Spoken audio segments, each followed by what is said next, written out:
On today's video, we're going to talk about the top 4 tips to get your offer accepted when trying to buy in this crazy spring market of 2022. Stay tuned.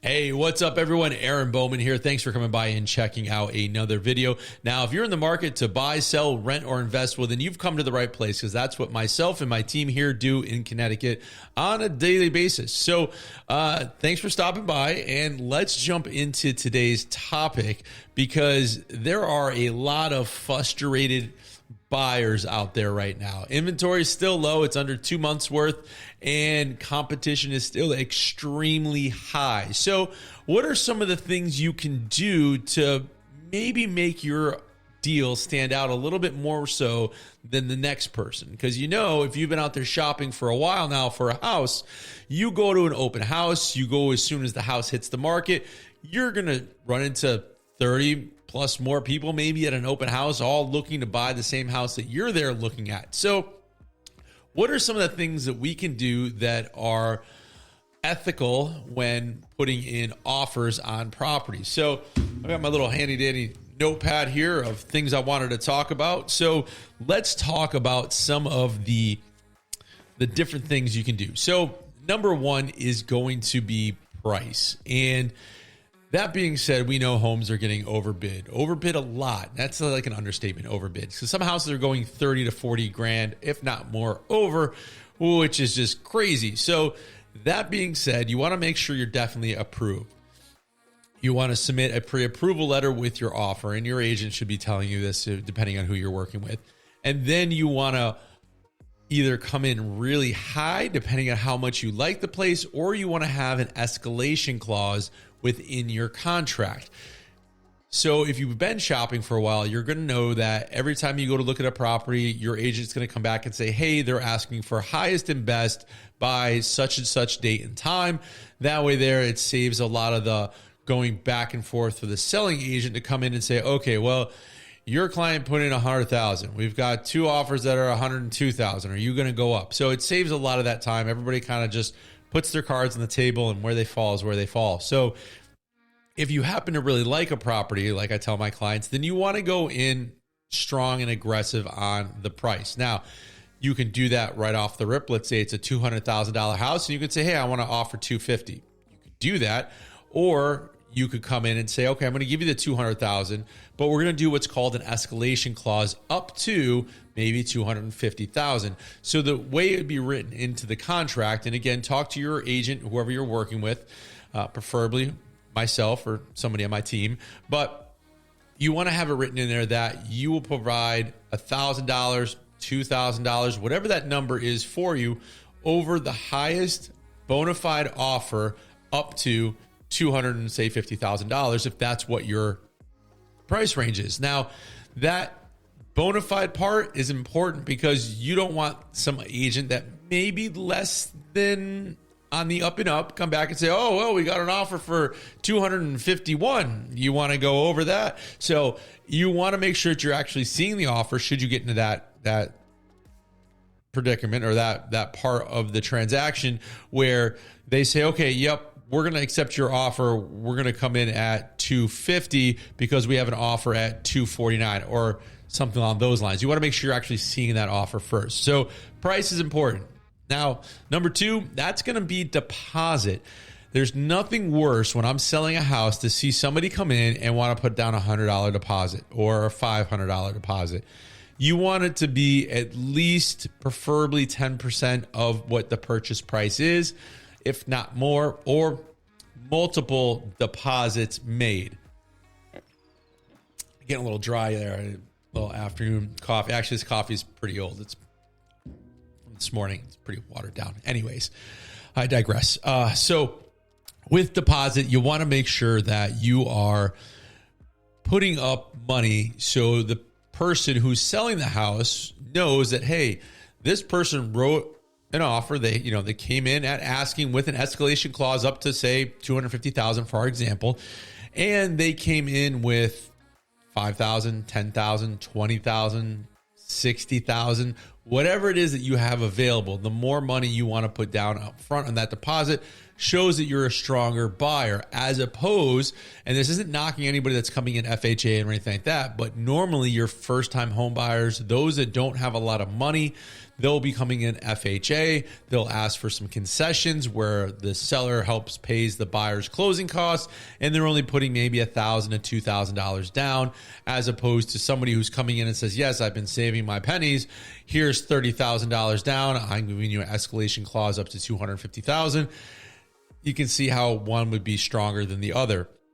So deposits, very important. Now, also keep in mind, if your offer is accepted, you have put yourself at risk to losing that money should you not have all the clauses in there. I don't want to use escape clauses, but the different clauses that are in your contract for you to be able to back out should something not be what you thought it was on the surface once you get into your home inspections, your well, your septic, all that sort of thing. So you want to make sure those clauses are in there.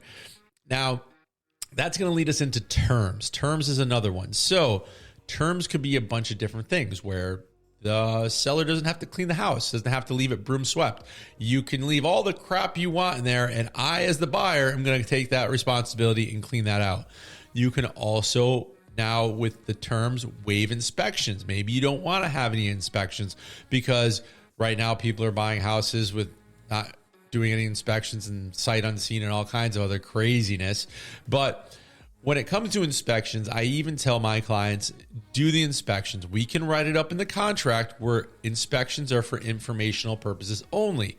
So that way there, you know what you're getting into. Now, what happens if you're doing an inspection here in Connecticut? There's a lot of places that have wells and septics, and maybe the septic's bad, and you find this out during your inspection process. Now, depending on how your contract's written up, and this doesn't constitute legal advice, I'll just probably put that out there. This is just how I do things. So talk to your agent or your real estate attorney when you're writing up your contracts, depending on how it's done in your area. But I want to make sure my clients are protected. I have their best interests. They're, the fiduciary duties to my client, as it's put. So when I write it up, if we're doing inspections for informational purposes only, unless the person I'm representing is a builder or contractor or has a background that can say, yeah, I can go through this house. This is like the 5th house I bought. I got this. I know what I'm getting into. Fine. That's their decision. Again, I can only advise them on what I think they should do. So the way I'll write it up is the inspections are for informational purposes only.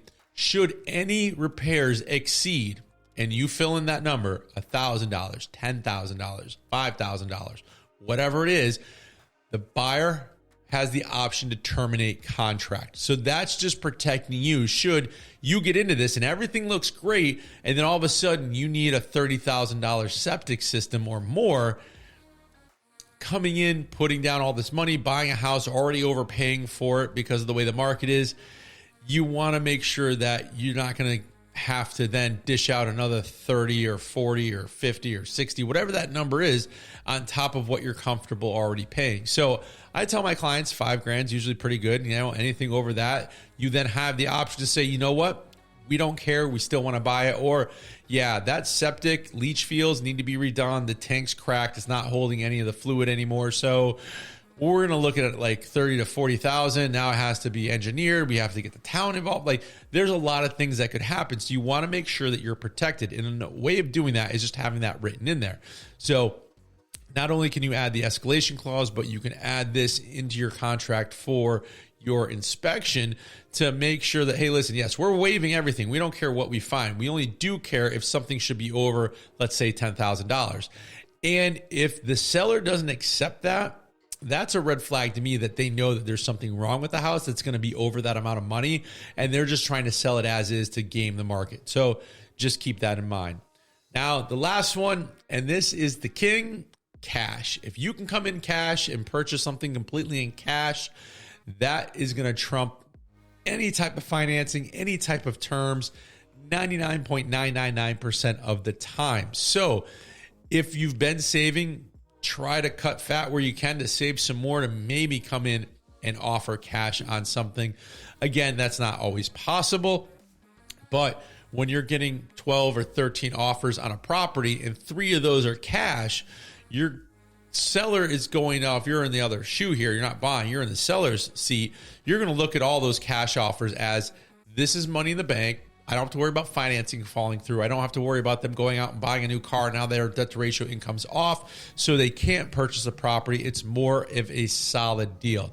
So just keep that in mind. If you're able to swing the cash, you might want to do it, whether that's selling a classic car that you have or motorcycle or whatever it is, different things that you don't really necessarily need to get that dream home you want, or maybe it's cashing out a savings or 401k or something like that, or self-directed IRA or whatever you have your money, how it's diversified. And when it comes to home buying, it might make sense in your case to cash it out. It all depends on your situation. And then I didn't say this in the beginning, but I'm going to give you a bonus tip. The bonus tip would be maybe just to wait. I think personally and professionally that the market is going to change. So you might want to consider selling what you currently are in. If you're selling and trying to upgrade, maybe renting for a few months, moving in with family. That's what I'm going to be doing currently.